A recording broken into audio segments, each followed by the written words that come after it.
ዱንያ ጠፊ ናት። ጠፊ ዱንያ ላይ ወንድሞች የዘላለም ደስታ የለም።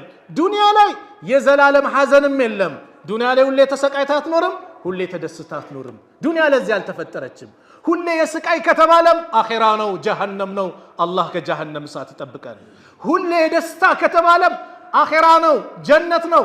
አላህ የጀነት አላህ አድርገን። ከዛ ውጭ ዱንያ ናት፣ አጭር ናት። ለዚህ ነው ነብዩ ሰለላሁ ዐለይሂ ወሰለም ይህንን ሞት የሚባለውን ነገር በየጊዜው እንድናስታውስ አደራ አሉን። አን አቢ ሁረይራ ረዲየላሁ ዐንሁ ቃለ ረሱሉላህ ሰለላሁ ዐለይሂ ወሰለም አክሲሩ ዚክረ ሃዚሂ ለዛት በየጊዜው አስታውሱ አሉ ነብዩ ሰለላሁ ዐለይሂ ወሰለም። አው ጥፍጥናን ቁርጥ የሚያደርግ ዛሬ ተመቻቸልኝ፣ ንግዴ ተጧጧፈ፣ ድርጅቴ ያደገ፣ ትልቅ ደረጃ ደረሰ ስትል ሞት ይለይሃል፣ ደስታህን ያጨልመዋል። ይህችን ሞት አትቀርምና አስታውሱ። አይቀርም፣ አስታውሱት። እምቢ ብትሉም አንኳኩቶ ይመጣል። ለማንም ይቀር አይደለም። አው ለማንም አይቀርም።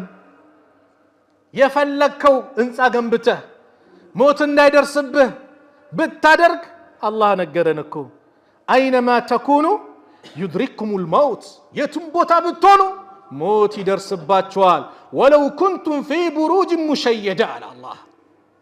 በጠነከሩ ህንፃዎች ውስጥም ብትሆን ሞት ያገኘሃል። አይ ቆይ ሞት ልሸሽ፣ ከዚች ሀገር ልሽሽ ብትል አታመልጥም።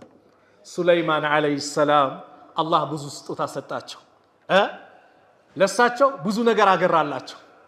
ሱለይማን አንድ ቀን ቁጭ ባሉበት ዓለይሂ ሰላም እንግዳ መጣ ሊዘይራቸው። ያ እንግዳቸው ምን ያደርጋል? ሱለይማንን ሊዘይር በመጣበት መለከል ሞት ይመጣል። መለከል ሞት ሱለይማንን ጠይቆ ለመዘየር ነበር የመጣው። ሲመለከት አንድ እንግዳ አለ እሳቸው ጋር። ትኩር አድርጎ ተመለከተው።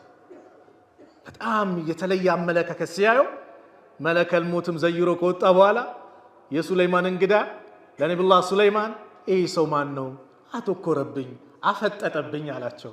እሱማ እኮ መለከል ሞት ነው አሉት። መለከል ሞት? አዎ አንተ አላህ ነብይ ከዚህ ሀገር አስወጣኝ፣ ሌላ ሀገር ውሰደኝ አላቸው።